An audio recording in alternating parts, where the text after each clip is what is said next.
Hello everyone and welcome to my analysis of the Ax-Helve by Robert Frost. Okay, so what happens in the poem? We follow a man who is cutting wood in his garden. His neighbour comes into the garden and tells him that the handle of his axe, or the helve, is too thick and not strong enough. He invites him round to his house and gives him a new axe. They discuss education while he's doing this. So though the name and the story of the poem seem to focus on the Ax-Helve, the real focus is the interaction between the neighbours. The Ax-Helve is just a metaphor for their views. So the narrator's mass-produced one represents his modernist context, while Baptiste, or the neighbour's lovingly crafted one, represents his pastoral perspective. So we'll explore more what these terms mean and how the poem fits into this debate at the end of the video. But before we do jump into the video, there is an important bit of context I want to highlight, and that is that this was written in the early 1900s, amongst a lot of controversy about lots of French Canadian citizens coming to New England in the USA, and not integrating well into the community because many of them refused to learn English or submit their kids to the school system there. So the narrator in this poem is a New England native, and Baptiste is a French Canadian immigrant. Okay, so we're going to jump into the line-by-line analysis now, but I'm not actually going to read through the poem for you like I usually would, because this poem is really, really long. So what we're going to do instead is we're just going to highlight some important quotations. So first of all, we have "to hold my hand from striking at another alder's roots." So here we can see that the branch is personified as sweet and friendly, and that plays into this juxtaposition at the very beginning of the poem between a normal happening, which is the man's axe being caught on a branch, and this unusual one of his neighbour coming in and grabbing his axe. So it makes the interaction between the two neighbours very striking, and the beginning of the poem just very engaging in general. And I think it's particularly dramatic because of the phrase "all my strength," and how the narrator's got all his strength on his axe and then his neighbour just expertly just grabs it from him. We see how the narrator lets him take it, and he says he's afraid that Baptiste has a problem with him because he's a bad neighbour, and he also says he took his axe to heart. So this all plays into the idea of the main character being quite insecure, so that's established quite early on. Then we have the phrase, "I didn't know him well enough to know what it was all about." So this gives a sense of mystery, and I think it gets across that the neighbour seems to have darker intentions than the branch. So again, there's a juxtaposition, and suddenly the interaction becomes quite disturbing and there's a lot of uncertainty there. The narrator's first instinct is that Baptiste is coming to start some kind of conflict, which could just be his shock. I think that's a pretty natural reaction to have when somebody comes and grabs, like they come into your garden without saying anything and then grabs your axe, and that would probably come across as quite threatening. Or it could be read as xenophobia, because again we have this debate of immigration going on, and it really fits into the time this poem was written, and to be honest, the current time as well, so this sort of poem is still applicable to today. And on that subject, Baptiste coming into the narrator's garden could mirror the foreign invasion of French Canadians coming into New England. So there's a sense of threat and invasion from this encounter. Then we have Baptiste saying that the narrator's axe was made on a machine, which establishes the theme of anti-industrialization. Did I say that right? Anti-industrialization. And anti-modernism as well, which is a huge theme in the poem, and we're just getting it established early on in the poem. Then there's the $ as well, the simile of the lines on the axe being like the lines on a $, which again alludes to mass production and themes along those lines. Finally, in stanza 1, there's the description "thick thumbnail," which is alliteration, and onomatopoeia as well, because it mimics the sound of the brushing of the handle by Baptiste's hand. So I think this just sets the scene and really gets us immersed into what's going on. Right, now we're going to look at stanzas 2 to 6. We have some interesting phrasings in the narration. The narrator says, "That wasn't how it sounded," and when he's welcomed into Baptiste's house, he says it was different from no other welcome except an overwarmth of the kitchen stove. So he seems to be quite suspicious of Baptiste, and the way that he points out about the stove, it almost feels like to me he's looking for fault in the welcome of Baptiste. He's looking for differences between them. Baptiste, on the other hand, is overjoyed to see him, and he's being very friendly. He's invited his neighbour into his house, and we can see that he's not only giving his neighbour an axe, but he's showing him how it's made. But the narrator again undermines him because he says that he's not sure if Baptiste is really overjoyed. It might just be an act or something like that. So again, lots of suspicion going on, which you'll have to decide for yourself whether you think that's well-founded or not. So the sentence, "I must judge if what he knew about an axe that not everybody else knew was to count for nothing in the measure of a neighbour." I find that sentence quite long and confusing, so I thought I would translate it for you. I think he's saying, I must decide whether Baptiste telling me these obscure facts about axes was just a neighbour's duty to be kind to the other, or if it was a stretch beyond that into friendship. So the narrator, again, just seems quite uncertain and suspicious, and he's just not really sure what Baptiste's intentions are.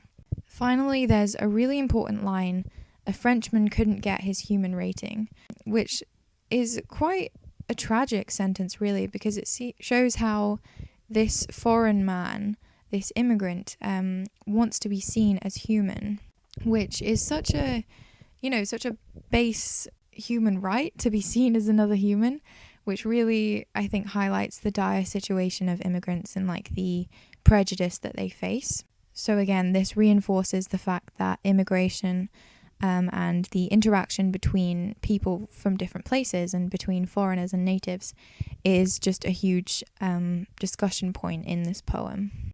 Stanza 7 talks about Mrs. Baptiste, and it comes across as quite a random, out-of-place description, which I think reflects how unexpected it is for the narrator. It's quite disarming to just be confronted with this woman who's just sort of rocking in this chair and not talking to you. And I think it seems even predatory in a way when the narrator suspects that she actually does speak English, but she's just reigning, which means that she's reigning in her knowledge, but it's also a pun on reigning over the house, I think. So he suspects that the wife, again, she has intentions that he's not quite sure of, and even that Baptiste isn't quite sure of. Like, she seems quite deceptive. So again, this plays into his suspicion of foreigners, and I think overall this stanza contributes to the sense of unease and alienation that the narrator feels in this foreigner's house. How she rocks too close to the dangerous stove and then comes back where she started from could be a reference to him thinking that immigrants should go back home where they quote-unquote belong. In stanza 8, the focus goes back to Baptiste, and he's clearly shown to be an expert on axes and very passionate about it. He says, Baptiste knew how to make a short job long for love of it, and yet not waste time either. So a whipstock is a handle of a whip, which is very, very narrow, which just shows how Baptiste likes his axes. And the idea of his axe bending like a sword across the knee is quite a noble simile. It makes me think of like King Arthur and knights and stuff. So I think that hints that Baptiste is admirable in the way that he approaches craftsmanship. So he has quite a naturalistic approach to craftsmanship. There's a quote, "He showed me that the lines of a good helve were native to the grain before the knife expressed them, and its curves were no false curves put on it from without." So this approach to craftsmanship represents his general approach to life, which we will talk about later, but I want you to remember this approach to the lines in the wood because that becomes an important metaphor later on.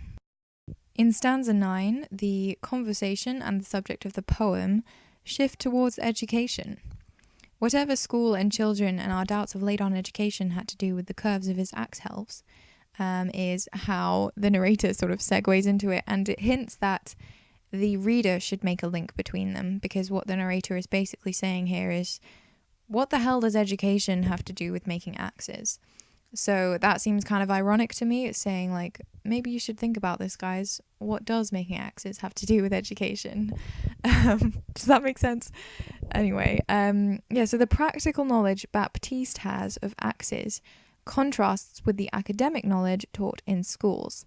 And also the friendly way that Baptiste teaches the neighbour about axes contrasts the laid-on nature of school education. So this wording alludes to putting the lines in the axe, which we talked about in the previous stanza, which is an artificial way of doing it, as opposed to Baptiste's way of going with the lines that are already there. So this seems to be saying that the school system is an artificial learning environment. So you can see that the axe becomes almost a metaphor for how we approach education. We learn that Baptiste has kept his kids from school, so that means he must have homeschooled them. So this lack of trust in schools was common from foreigners in this part of the world. So again, it goes with the historical context. And I think it's fair to say that in general, homeschooling is more molded to the individual and developing their unique skills, whereas school is more like a factory, producing machine-like pupils who all have the same skills.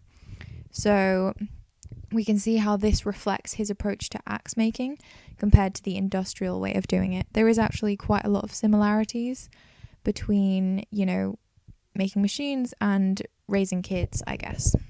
So finally, the narrator suspects that Baptiste is reaching out to him in friendship, looking for reassurance about his idea of education and whether he is well educated enough himself to judge the education system.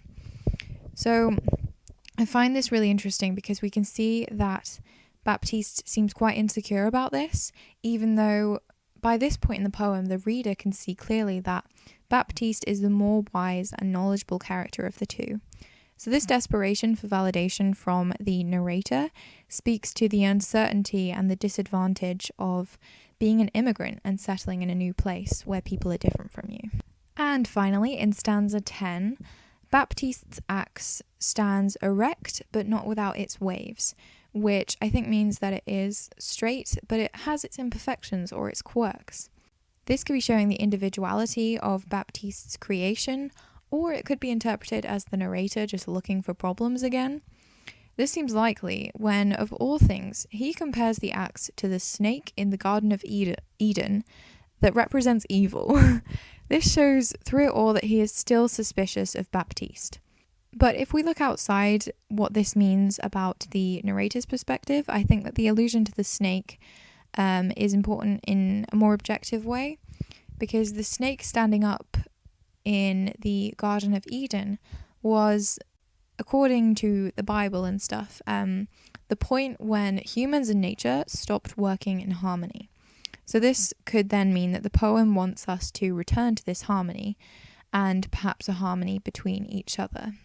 The next line shows that they both personify the axe. So we see kind of a similarity between the two, and perhaps that this harmony is possible. But Baptiste personifies the axe in a much more positive way. He is pleased about how it's turned out. And I think this last piece of dialogue is really worth talking about because it shows how Baptiste is quite jubilant and he seems to take such joy in his work. And this last line emphasizes his desire to share that with others. I say this a lot, but I always think dialogue in poetry is a really, really striking kind of literary device. So whenever dialogue is used, you have to listen to whatever that character is saying, and it has an important part to play in the message of the poem. So I think this is really striking to have at the very end of the poem to emphasize Baptiste's perspective on everything that's happened. Okay, so if you're still a bit confused at this point about what the hell this poem means, never fear.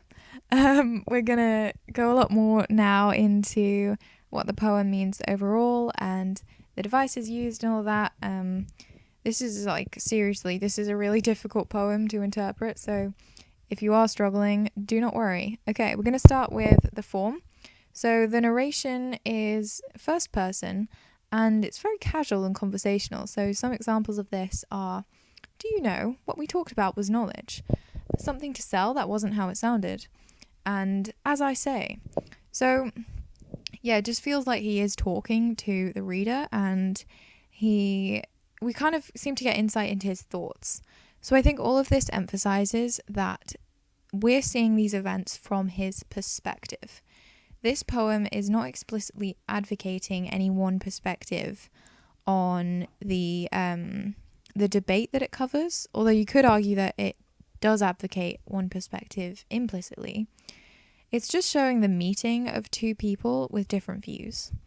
So in the simplest terms, we could say that this is a meeting of a modernist, that's the narrator, and a traditionalist, which is Baptiste. But this meeting of different perspectives is more effective than simply telling us what Frost thinks about modernism versus traditionalism, because it makes us think about our own perspective. We don't just passively hear what he has to say. It makes us think, oh, do I empathize more with Baptiste or with the narrator? And it also allows Frost to explore another theme in this poem, the theme of empathy and interaction with people who perhaps don't share your views. And I think that's quite effective. The tone overall, I would say, is one of suspicion. The narrator, as we see it from his perspective, his suspicion of foreigners is really prevalent in the poem, and it kind of goes through the whole thing, and we kind of see that he doesn't seem to have learned anything by the end. He compares the axe that Baptiste has made especially for him and is giving to him for free to like the snake in the Garden of Eden that represents evil. So we can see that he still seems to be suspicious of the Baptistes at the end.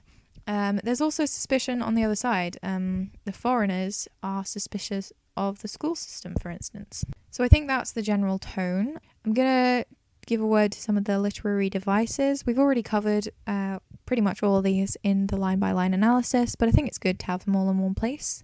So we have similes. The axe is compared to a $sign, which alludes to mass production and how that axe was probably mass-produced. And then we have the simile of Baptiste's axe, bending like a sword across the knee, which is a very noble description and makes Baptiste sound quite admirable, in my opinion. Then we have alliteration and onomatopoeia in thick thumbnail, which I don't really know what the significance of that is. It's probably just to set the scene and get us immersed in it. Maybe it's just Frost showing off. Then we have to hold my hand from striking at another alder's roots, which is the branch being personified as very sweet and friendly. So this could be a little sort of background allusion to how nature is great. Frost clearly loves nature, and nature plays a part in this debate that we've got going on between modernism and traditionalism, which is associated with rural living and living in harmony with nature. And obviously this personification also serves to make a juxtaposition at the very beginning of the poem between lovely, friendly, sweet nature and the perfectly everyday normal happening of your axe getting caught in a branch, compared to the quite striking and disconcerting happening of your neighbour coming into your garden and grabbing your axe when you're trying to cut some wood. So this makes their interaction quite striking. So we can see that it is the biggest part of the poem, but also sets it up immediately with a sense of negativity, a sense of suspicion and threat between the narrator and Baptiste. Then we have the pun of raining in the description of Mrs. Baptiste. So I've already said, I think this means that she's reining in her knowledge. She's reining in the fact that she actually can speak English and she can understand everything they're saying. And she's also reigning over the house like a queen. So just a sense of hidden power and her being more smart than she lets on. And yeah, just a sense of overall threat from her towards the narrator. We also have quite clever wording in the way that education is described as laid on. So this alludes to the way that in manufactured ways of making axes. They lay on the lines. I'm making a weird hand motion right now. Obviously you can't see that. We've also got the axe as sort of a metaphor for each of the characters' point of views. So I said this at the beginning of the video. I think that the narrator's mass-produced axe shows how he is quite a modernist and he's quite integrated into the industrial world, whereas Baptiste's individual loving craftsmanship shows how he lives quite a rural pastoral life. And he's more of a traditionalist. And this serves as a metaphor for their views in terms of life in general, but also towards education. That's something that's highlighted in the poem. And I think it's really clever wording of the laid-on nature of school education, which alludes to how the lines in manufactured axes are laid on artificially, which hints that the school system is artificial as well. Finally, we have dialogue at the very end of the poem, which emphasizes Baptiste's joy in his work and his desire to share that with others. I think it just emphasizes Baptiste's values, I guess his pastoral values, his traditionalist values. So, and the fact that he's got the last word kind of hints that maybe his is the perspective that has won out here, or is the one that we should prize over the modernist perspective. We'll get into that a little bit more in a minute, but first of all I want to talk a little bit more about this contrast between the neighbours. The narrator, we can see, comes across as very suspicious, insecure, threatened, wary towards Baptiste, and he speaks in quite a stuffy way, and he seems to have a modernist perspective, as I've said many times, whereas Baptiste is open and giving and passionate and active, whereas the narrator is quite passive and responsive.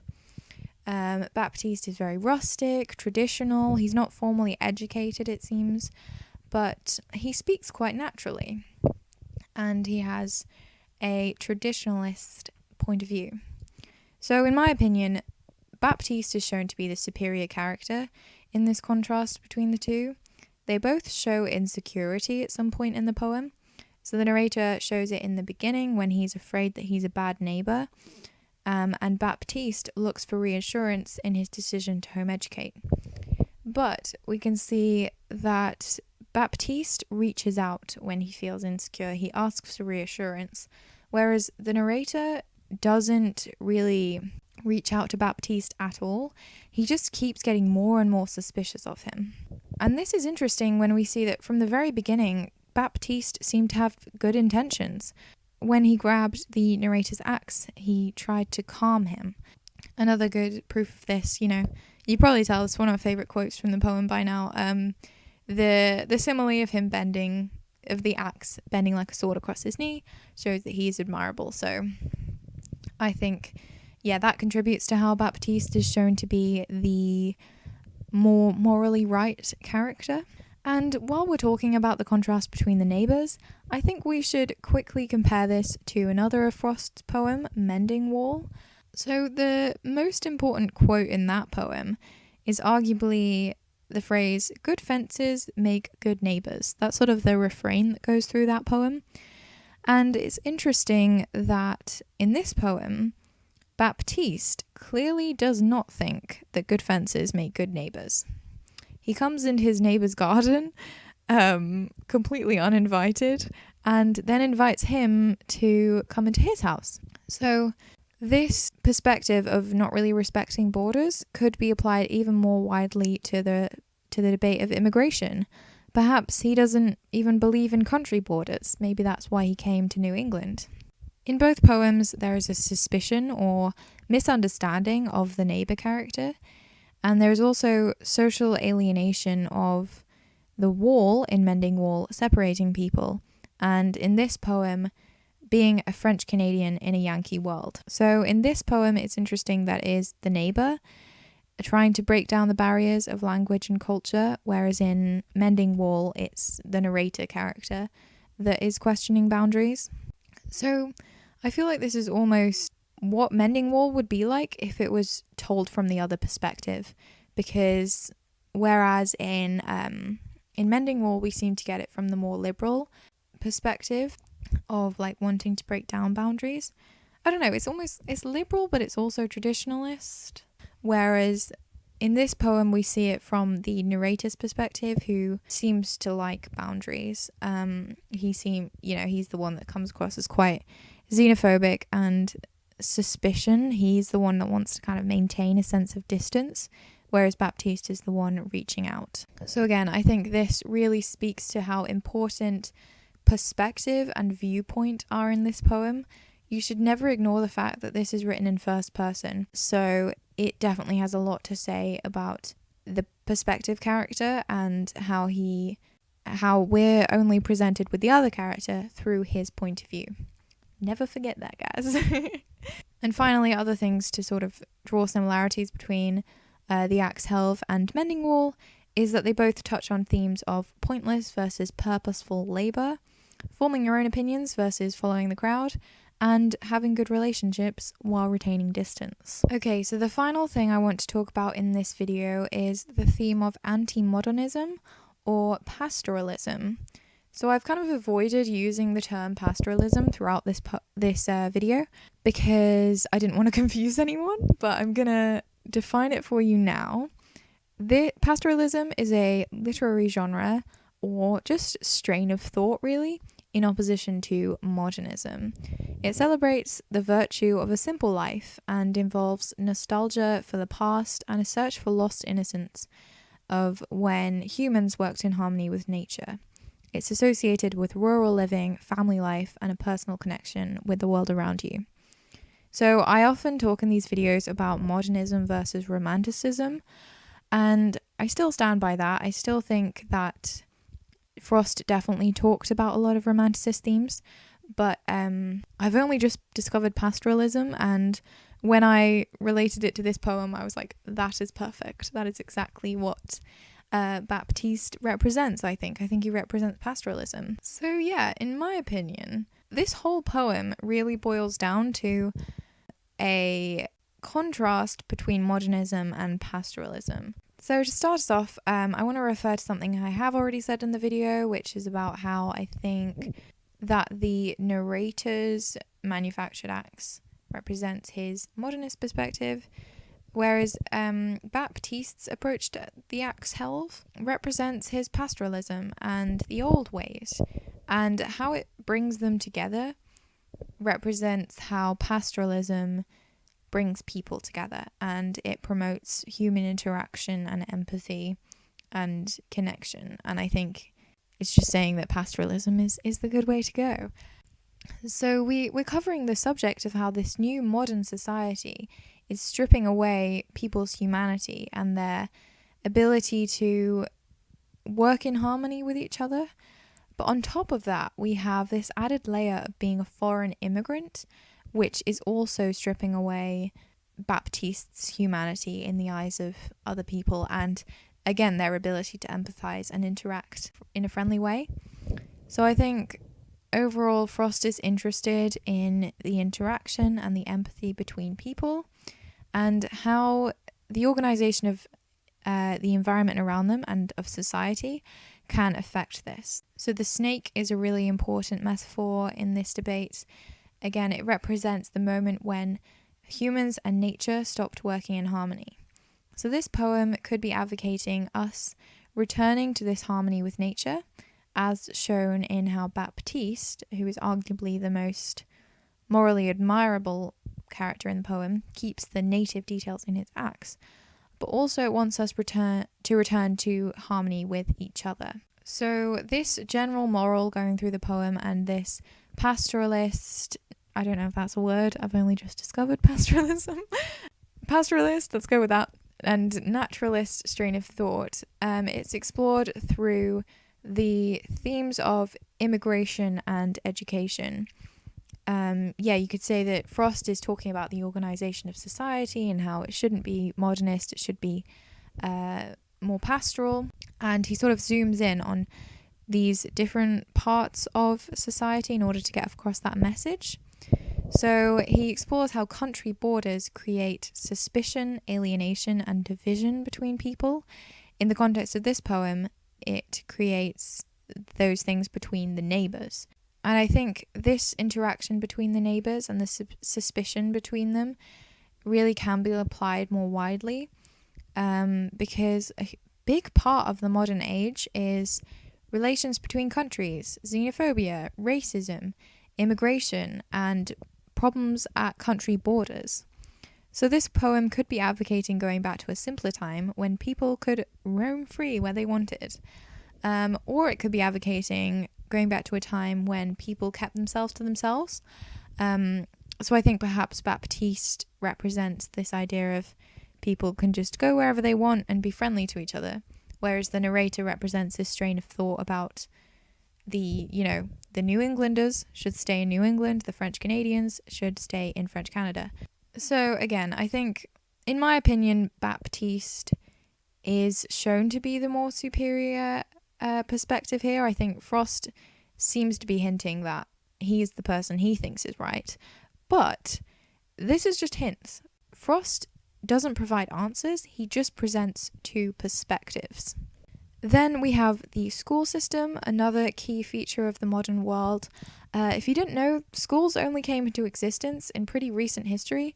They were formed to educate workers for industrial factories. So Baptiste favouring home education could represent returning to a simpler way of life, a time before modernism. So again, we can see that Baptiste seems to be favouring anti-modernism or pastoralism, whereas the narrator perhaps is representing the modernist point of view. And as I've said, I think that Frost was advocating this poem pastoralism because you can just see in loads of his poems he seems to be quite anti-modernist. I don't want to keep saying this and not give you any proof, so one bit of proof you could use perhaps in like an essay or something is that Frost was homeschooled himself through primary school, and then he educated his own kids at home. So from this we can perhaps guess that Frost was on Baptiste's side.